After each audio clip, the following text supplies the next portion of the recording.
Hello students, स्वागत है आपका अपने चैनल महामाया एजुकेशन के अंदर। आज हम पढ़ने वाले हैं हिंदी विषय। हमने हिंदी विषय का एक वीडियो पहले अपलोड किया था, पार्ट 1, जिसके अंतर्गत हमने हिंदी वर्णमाला के बारे में देखा था कि इसमें 52 वर्ण होते हैं। हिंदी वर्णमाला में कितने अक्षर होते हैं? 52। उसके बाद हमने देखा था कि स्वर की बात कर रहे थे, तो स्वर के अंतर्गत हमने जैसे कि सजाती स्वर देखे थे। अच्छा, सारे स्वर याद हैं आप लोगों को सभी को? जैसे अ, आ, ई, ये सजाती होते हैं। उ, री, ये हुए सजाती स्वर। अब क्या होता है कि इन सजाती स्वरों के बाद में अब आता है हमारे पास में, अब दिमाग में आता है कि ए और आई, क्या ये सजाती नहीं है? तो नहीं। अभी हम देखते हैं इस कंसेप्ट को भी। एक होता है ओ और औ, क्या ये दोनों भी सजाती स्वर नहीं है? नहीं। तो फिर ये दोनों स्वर कौन से हुए? तो देखिए हमारे पास में क्या होते हैं कि मूल स्वर होते हैं। मूल स्वरों की अगर हम बात करें तो मूल स्वर अ और अगला वाला ई, फिर उ और फिर री, ये हमारे हुए मूल स्वर।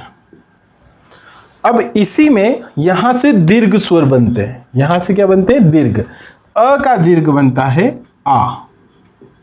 ध्यान रखिएगा, अ का दीर्घ क्या बना? आ।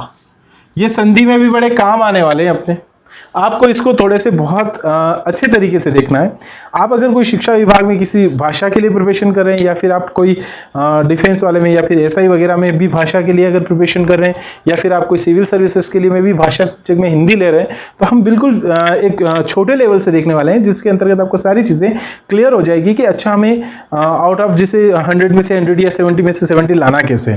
तो आप ध्यान रखिएगा, मैं जब आपको संधि पढ़ाऊंगा तब ये चीज़ उस समय में आपसे पूछूंगा, तो आपको ये ध्यान रखना है कि ये अ और आ सजाती है, ई और ई सजाती है, उ और उ सजाती है, पर अ, ई और उ और री, इनको मूल स्वर कहते हैं। इनको मूल स्वर कह दो या फिर ह्रस्व स्वर कह दो। अब हम देखते हैं कि अ का ये जो आ बना, ये दीर्घ बना। ई का बड़ा वाला ई, ये क्या बना? दीर्घ बना। उ का उ, ये क्या बना? बड़ा वाला या फिर बड़ा उ जिसको बोलते हैं, तो दीर्घ बना। और री का दीर्घ बनता है री, ऐसे एक और लग जाता है री नीचे। तो ये हुए दीर्घ। तो फिर ए, आई, ओ, औ, ये क्या हुआ?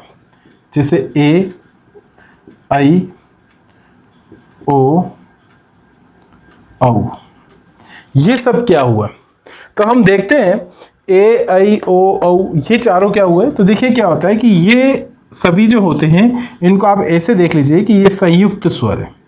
ये कौन से स्वर हुए? संयुक्त स्वर हुए। अब संयुक्त में भी कौन से हुए? ए बनता है, अ ले लीजिए या आ ले लीजिए, और इसके साथ में ई लगा लीजिए। अ या आ लगाने के साथ में ई, अच्छा बड़ा ई भी लगा सकते हैं आप। ये जब दोनों मिलते हैं तब ए बनता है। अब आप इसको देखिए, ये जो बनता है ना, इसको गुण बोलते हैं। इसको क्या बोलते हैं? गुण स्वर। आप बोल के भी देख सकते हैं अ, इस तरह से। अब एक और अ या आ के साथ में, मूल स्वर के साथ में उ या उ मिलता है, तो ये भी गुण स्वर बनता है, मतलब छोटा वाला ओ, ओखली वाला, ओखली का।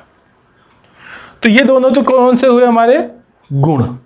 जब गुणों में वृद्धि होती है, मतलब अगर आप इस गुण, मतलब इस शब्द में यहां पर इसको ले आइए ए, और इससे पहले अ या आ लगा देते हैं, ये दोनों चीजें, इसको आप और थोड़ा सा डिस्क्राइब कर दीजिए। ये तो ऐसा ही रहा, अ या आ, इसके साथ में ए, और ए मिलके बनता है इससे, तो अ या आ, दो बार तो ये हो गया ई या ई। इन सभी से आई, तो इसको आई बोलते हैं अपन। और ये होता है वृद्धि। संधि में बड़ा काम आएगा आपके, तो ये वृद्धि स्वर कहलाएंगे। सेम कंसेप्ट औ के लिए भी, अ या आ के साथ में गुण को मिला दिया जाए, मतलब ओ को मिला दिया जाए। आप इसको और डिस्क्राइब कर लीजिए, इसी तरह से कि अ या आ के साथ में अ या आ और फिर उसके साथ में उ या उ मिला दिया जाए तो यहां से जाकर बनती है वृद्धि।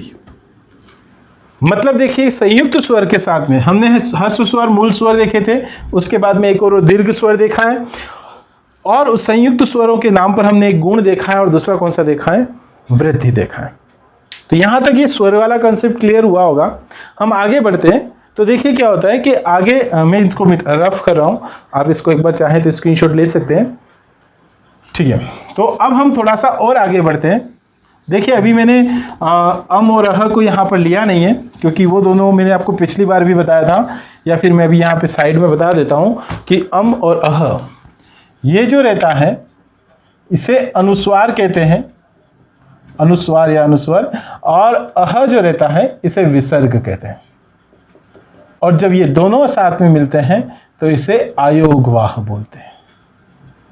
ये तीन चीजें भी आपको ध्यान रखनी है। तो आपको स्वर ध्यान रखने, जिसके अंतर्गत ह्रस्व या मूल स्वर ध्यान रखने, दीर्घ स्वर ध्यान रखने, फिर उसके बाद आपने संयुक्त स्वर के अंदर गुण स्वर ध्यान रखने और वृद्धि स्वर ध्यान रखने। ये हमारे हुए स्वर। अब हम आते हैं व्यंजनों के पास में। देखिए लास्ट क्लास में मैंने आपको बताया था व्यंजन, और वैसे तो मैंने आपको लास्ट क्लास में 52 वर्ण पूरे करवाए थे, लेकिन अब हम उन व्यंजनों को पूरा डिटेल में देख रहे हैं। अब देखिए क्या होता है कि व्यंजन की अगर हम बात करते हैं तो व्यंजनों में एक आता है प्रथम अक्षर, हमने देखा था, एक प्रथमाक्षर आता है, एक द्वितीय अक्षर आता है, एक तृतीय अक्षर आता है, एक चतुर्थ अक्षर आता है और एक पंचम अक्षर आता है। 5 तरह के वर्ण होते हैं। अब हम प्रथमाक्षर की अगर हम ये अक्षरों को हम ध्यान क्यों रखेंगे, क्योंकि जब आप व्यंजन संधि देखेंगे ना तो ये बड़े काम के होते हैं। अच्छा, उसके अलावा भी बहुत सारे काम के आते हैं, अभी हम देखते हैं। तो व्यंजन की अगर हम बात करते हैं तो सबसे पहले व्यंजन आते हैं स्पर्श व्यंजन। पॉइंट यहां पर नोट करिएगा, सबसे पहले व्यंजनों के अंदर कौन से आए, स्पर्श व्यंजन। स्पर्श व्यंजन में पहला आया क, हम देखते हैं पहला कौन सा आया, क। दूसरा आया ख, आपको पता है ये सारे अक्षर ग घ ng। उसके बाद में आया च छ ज ज ञ। फिर आया ट ठ ड ढ ण। फिर आया त थ द ध न। फिर आया प, फिर आया फ, फिर उसके बाद ब भ और म। हमारे पास में पंचमाक्षरों की 5 रो हो गई। ये जो व्यंजन होते हैं ये पूर्ण व्यंजन कहलाए, लेकिन वास्तविकता में इनके अंतर्गत ये व्यंजन तब हुए जब यहां पर हलंत लग जाएगा। सबके साथ में हलंत जब लग जाएगा मतलब इसमें से स्वर नहीं है, ये केवल व्यंजन है। मैं आपको वर्ण विच्छेदन जब बताऊंगा, वर्ण वियोजन, तब आपको ये कंसेप्ट और क्लियर हो जाएगा। तो सभी के साथ हमने क्या लगा दिया, हलंत लगा दिया। क्लियर। अब बात आती है कि ये स्पर्श व्यंजन हुए तो कैसे। तो देखिए क्या होता है कि जब इन व्यंजनों को जब हम बोलते हैं तो हमारे यहाँ पर ये जो पूरा तंत्र होता है, इस तंत्र में से ये इनके सभी का अलग अलग, आप जैसे एक फ्लूट ले लीजिए, एक बांसुरी ले लीजिए, उस बांसुरी में हर एक जगह के लिए अलग अलग के कहाँ से कौन सा वर्ण निकलेगा। सेम कंसेप्ट यहाँ पर भी है।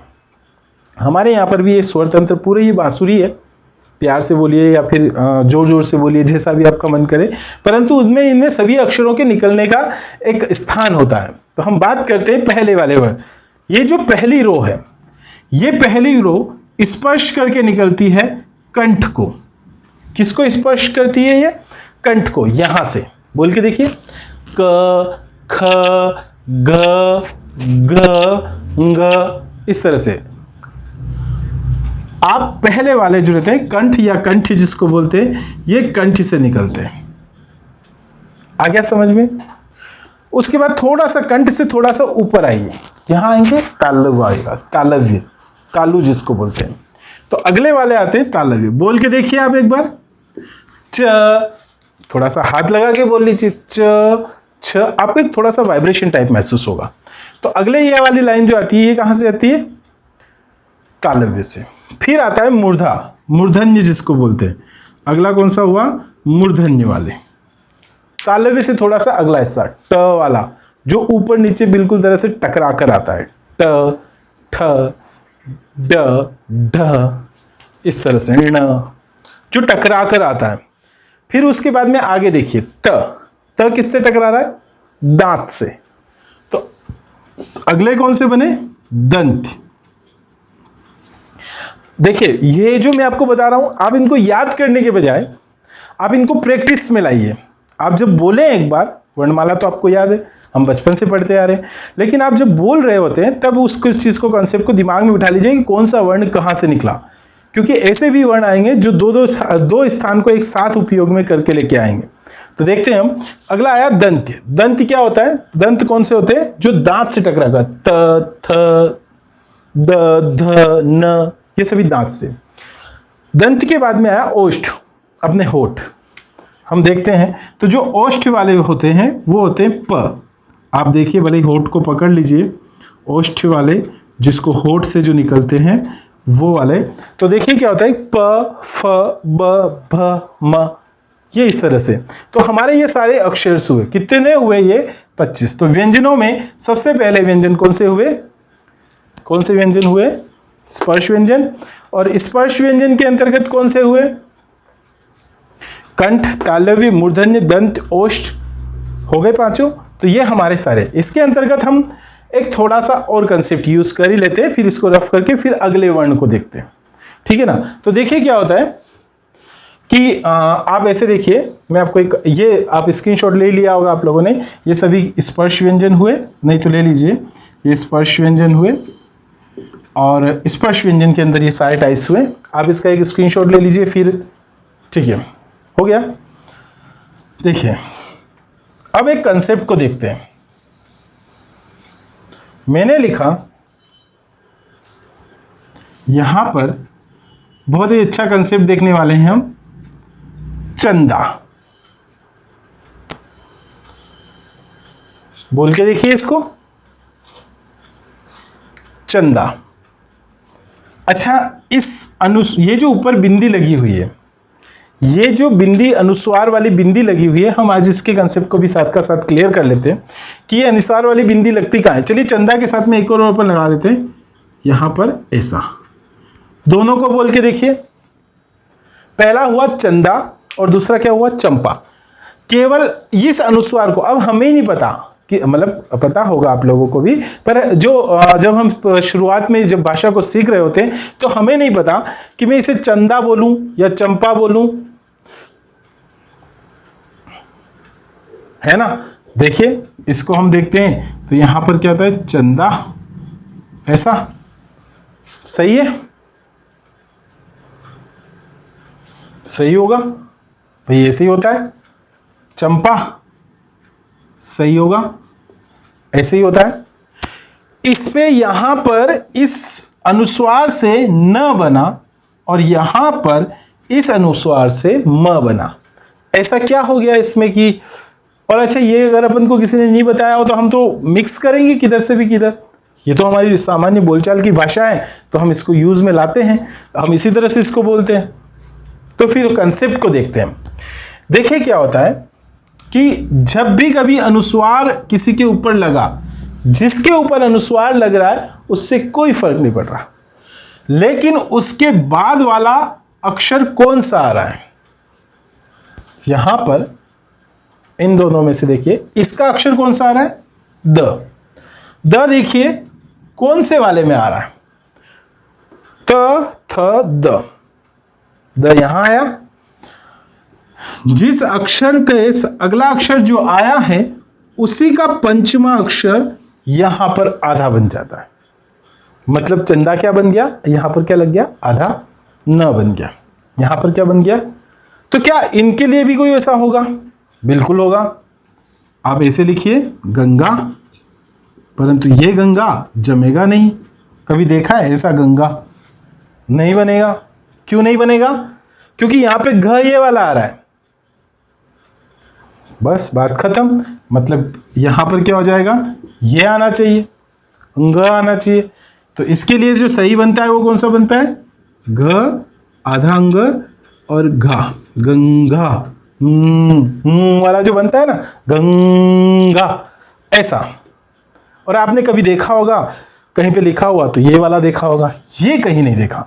मतलब इसका पंचमा अक्षर, क्योंकि अगला अक्षर ये आ रहा है, इस पहले वाले को आप छोड़ दीजिए, अगला अक्षर जो आ रहा है उसी से हमने आगे वाले को लिया। क्लियर? और भी देख लीजिए इस लाइन के लिए इसका प्रयोग कहां करेंगे? कोई सोचिए, कोई वर्ड ऐसा, कोई शब्द देखते हैं। हम क्या पढ़ रहे हैं अभी? व्यंजन। लिखिए व्यंजन, व्यंजन। सही है? हाँ सही होगा। तो फिर इसको ऐसे लिखिए, ऐसे लिखते हैं व्यंजन। पर ये तो गलत होने जैसा लग रहा है, अच्छा नहीं लग रहा है। ये लग रहा है क्या अच्छा? नहीं, क्योंकि देखिए यहां पर क्या हो रहा है कि ये आ रहा है हमारे पास में, और इसका जो पंचमा अक्षर है वो ऐसा वाला या। तो यहां पर ये क्या बनेगा? व्यंजन। इस तरह से, मतलब ये सही हुआ हमारा, ये भी सही है, ये भी सही है, ये भी सही है।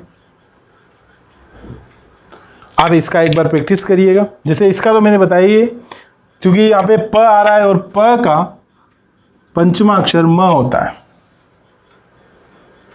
हम इसका भी एक और ले लेते हैं। क्या ले? ठंडा ले ले, ठंडा, ड़ा हो जाएगा डा। इसको लिखने की कोशिश करते हैं। सिंपल सी बात है सर, हम तो इसको ऐसे ही लिखेंगे। तो ये सही है, क्योंकि ठग ड का पंचमा अक्षर ये होता है।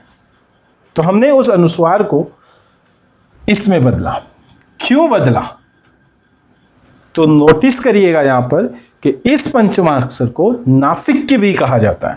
तो पॉइंट यहां पर आपको नोट करना है कि ये पंचमा अक्षर क्या कहलाया? नासिक। ये हमें नाक से उस शब्द को निकालने की फैसिलिटी देता है। मतलब ये सारे शब्द कहां से आएंगे? नाक से कॉम्बिनेशन, चंपा, यहां से। आ गया समझ में? क्लियर? तो यहां पर ये हुए हमारे स्पर्श व्यंजन, और उसमें पंचमा अक्षर का क्या महत्व आया है वो भी हमने देखा है। आगे बढ़ते हैं। यहां तक समझ में आ गया सभी को? ठीक है, आगे बढ़ते हैं। मैं इसको रफ कर रहा हूं थोड़ा सा।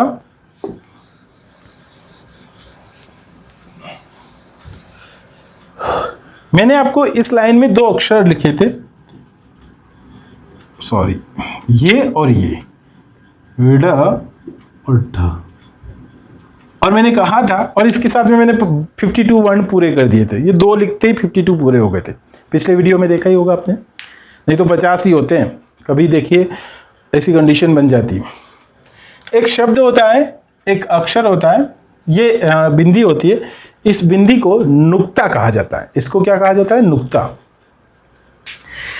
ये जब किसी अक्षर के साथ लगती है ना, तो जीवा को जाड़ी करना पड़ता है, मतलब मोटापे के साथ में, मतलब जीवा को थोड़ा सा मोटापन लिए हुए फिर बोलना पड़ता है।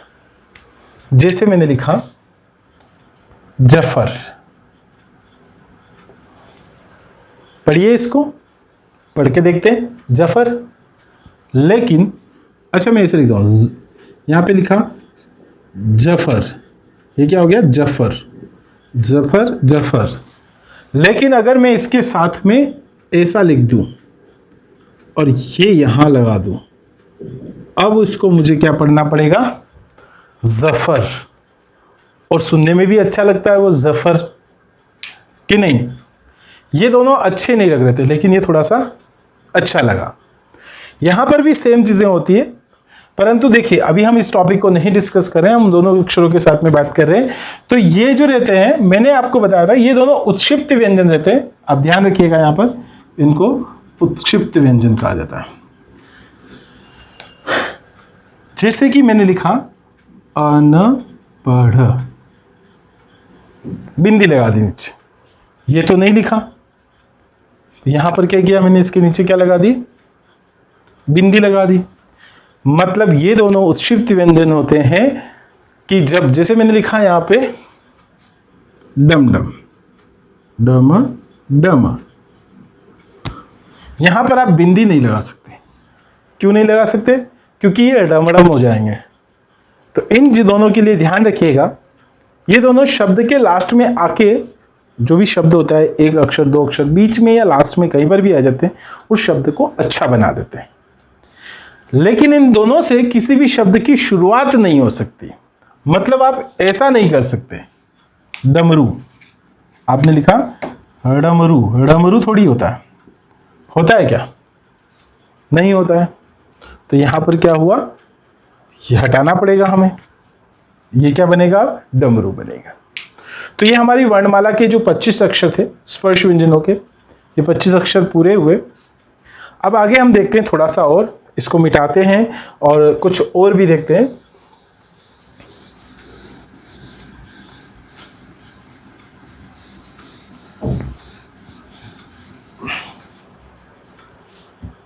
अगले अक्षर आते हैं य, र, ल, व। ये कौन से हुए, य, र, ल, व।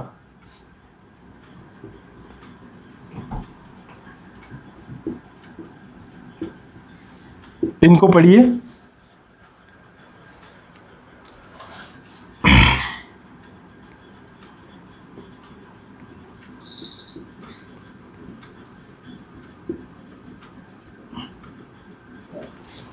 ये अक्षर और अपने को डिस्कस करने हैं, 2 मिनट में अपन कर रहे हैं।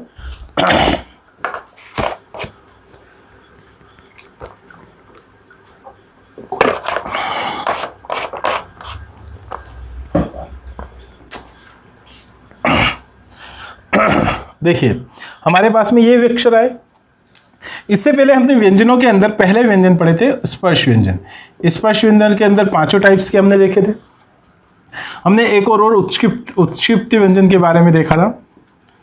अब हम इन व्यंजनों के बारे में बात करते हैं। तो देखिए आप बोल के देखिए, य, र, तो आपको ऐसा कंपन यहां पर महसूस होगा, ये अंदर से आएंगे, य, र, ल। ये होते हैं अंतःस्थ व्यंजन। ये कौन से होते हैं, अंतःस्थ व्यंजन। अंतःस्थ व्यंजन किसको बोलते हैं, यर लव को। व्यंजन है, मैं ये लगा देता हूं यहां पर, ठीक है। तो देखिए क्या होता है कि ये कौन से हुए हमारे अंतःस्थ व्यंजन, जो अंदर से आते हैं, य, र, ल। आप बोल के देखिएगा। तो अंतःस्थ व्यंजन 4, यर लव, इनको बोलते हैं श, श हुआ ना, श। ये होते हैं उष्म व्यंजन। जब ये घर्षण लेकर आते हैं, ये वाइब्रेशन लेके आते हैं, अंदर से कंपन लेते हुए आते हैं। और ये जो रहते हैं, ये क्या लेके आते हैं, अंदर से एक उष्म हवा लेके आते हैं, गर्म हवा जिसको बोलते हैं, ये उष्म व्यंजन कहलाते हैं। अब हमारे पास में थे क्ष, त्र, ज्ञ और श्र। ये जो श्री यूज करते हैं हम, या श्रवण यूज करते हैं हम, तो ये शब्द यहां से श्र आता है। ये चारों अक्षर कौन से अक्षर कहलाते हैं, संयुक्त व्यंजन।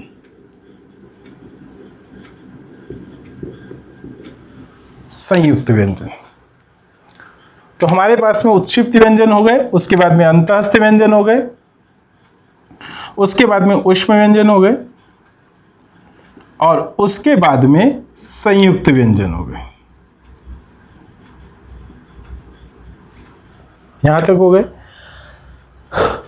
अब हमारे पास में एक क्वेश्चन बनता है, वो क्वेश्चन आपको करना है, हम नेक्स्ट वीडियो में देखेंगे उसको, पर आपको फिर भी एक बार देखना है। ये चारों संयुक्त व्यंजन है, तो किससे मिलकर बनते हैं। जैसे क्ष, आप ही जैसे व्हाट्सएप पे हम टाइप कर दें ना कि क्ष, तो के से चे इस तरह से लिखते हैं ना, तो आपको थोड़ा सा देखना है कि क्ष किससे मिलकर बनता है, त्र किससे मिलकर बनता है, ज्ञ किससे मिलकर बनता है, श्र किससे मिलकर बनता है। आप ये देखिएगा। नेक्स्ट वीडियो के अंतर्गत मैं आपको कुछ पॉइंट्स बता देता हूं जो हम डिस्कस करेंगे। एक तो हम संयुक्त व्यंजनों को, जो सिर्फ अभी हमने नाम देखे हैं, उन नाम के अलावा संयुक्त व्यंजन को हम पूरा देखने वाले हैं। संयुक्त व्यंजन के बाद में हम अल्प प्राण देखने वाले हैं, वो भी अगर आपने थोड़ा बहुत पढ़ रखा है तो बहुत ही अच्छी बात है, नहीं तो हम उसको और देखेंगे। एक महाप्राण देखने वाले हैं, फिर घोष देखने वाले हैं, सघोष जिसको बोलते हैं, अघोष देखने वाले हैं, उसके बाद में संवृत बोलने वाले हैं, पढ़ने वाले हैं, विवृत स्वर पढ़ने वाले हैं। इस तरह से जो ये हमारी वर्णमाला के जो जो मुख्य पॉइंट्स होते हैं जिनसे रिलेटेड क्वेश्चंस पूछे जा सकते हैं, तो नेक्स्ट वीडियो के अंतर्गत हम पूरी वर्णमाला को कंप्लीट कर लेंगे। तब तक आप एक काम करिएगा कि इन सभी चीज़ों को, इन जो चीज़ें हमने पढ़ी हैं, इन सभी को देखिएगा, और अगर इससे रिलेटेड कोई भी क्वेश्चंस वगैरह होते हैं तो आप कमेंट्स में बता सकते हैं। मिलते हैं नेक्स्ट वीडियो में। Okay, thank you.